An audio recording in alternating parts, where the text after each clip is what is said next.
चलिए बच्चों, class 10th की मातृभूमि एकेडमिक्स की मैथ्स की क्लास में आप लोगों का हार्दिक स्वागत है। हम लोगों ने 1.3 के तीसरा क्वेश्चन का पहला क्वेश्चन कर लिया था।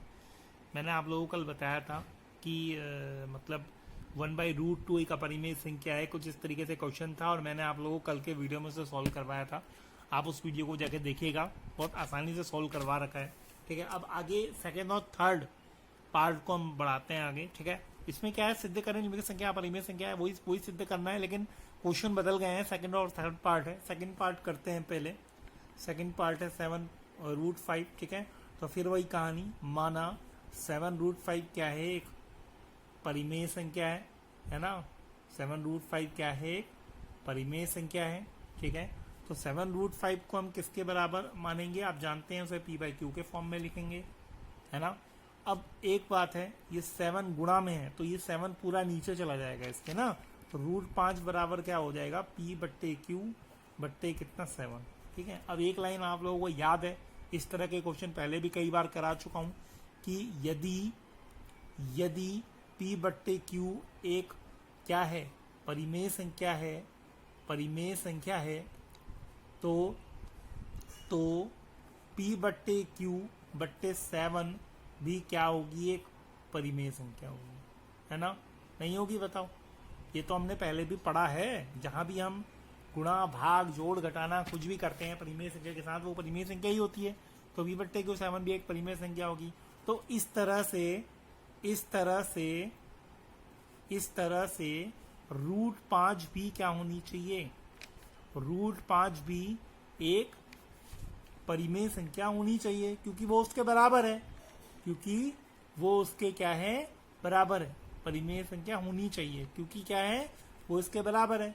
लेकिन हम लिखेंगे, लेकिन √5 क्या है, एक, लेकिन हमने सिद्ध किया है कि √5 क्या है, एक अपरिमेय संख्या है। हमने पहले सिद्ध कर रखा है कि √5 एक क्या है, अपरिमेय संख्या है। तब हमारी अवधारणा कि 7√5 एक परिमेय संख्या है, वो क्या होगी, गलत सिद्ध हो गई। क्योंकि जब √5 एक अपरिमेय संख्या है, तो आप कैसे कह सकते हैं कि 7√5 है क्या है, एक परिमेय संख्या है। ठीक है, तो आप लिखेंगे, अतः हमारी अवधारणा गलत सिद्ध हुई, क्योंकि यहां विरोधाभास की स्थिति क्या होती है, उत्पन्न होती है। विरोधाभास मतलब जैसे ये परिमेय संख्या है तो ये भी क्या है, परिमेय संख्या होनी चाहिए, लेकिन ये क्या निकल रही है, अपरिमेय संख्या निकल रही है। ये होता है विरोधाभास। ठीक है, मतलब ये अगर परिमेय संख्या है तो ये भी परिमेय संख्या होनी चाहिए, लेकिन ये क्या है, अपरिमेय संख्या है। ठीक है, विरोधाभास की स्थिति क्या हुई है, उत्पन्न हुई है। स्थिति क्या हुई है, उत्पन्न हुई है।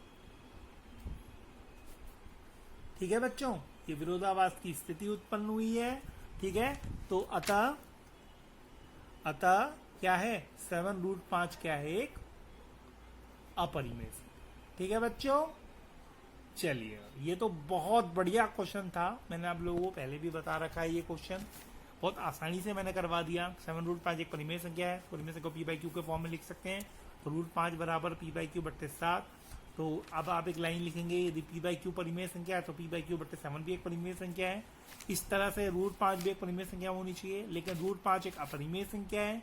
अतः हमारी अवधारणा क्या हुई, गलत सिद्ध हुई है, क्योंकि यहाँ विरोधाभास की स्थिति उत्पन्न होती है। अतः 7√5 क्या है, एक अपरिमेय संख्या है, जो हमने सही माना। ठीक है, चलिए देखिए, अब अगला क्वेश्चन मैं आपको होमवर्क के तौर पे दूंगा, क्योंकि इस तरह के क्वेश्चन मैंने आप लोगों को काफी करवा दिए हैं। ठीक है, इस क्वेश्चन को आप अपने आप करेंगे। ये लास्ट क्वेश्चन था इस चैप्टर का। कल से हम नए टॉपिक की तरफ बढ़ेंगे।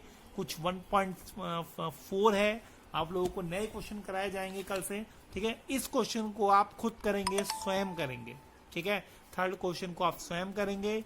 इसी तरीके से करना है, कैसे करना है, क्या करना है, आप लोग खुद करेंगे। ठीक है, thank you, have a nice day. कल मिलते हैं 1.5 चैप्टर के साथ। ठीक है, 1.4 चैप्टर के साथ। Thank you, have a nice day.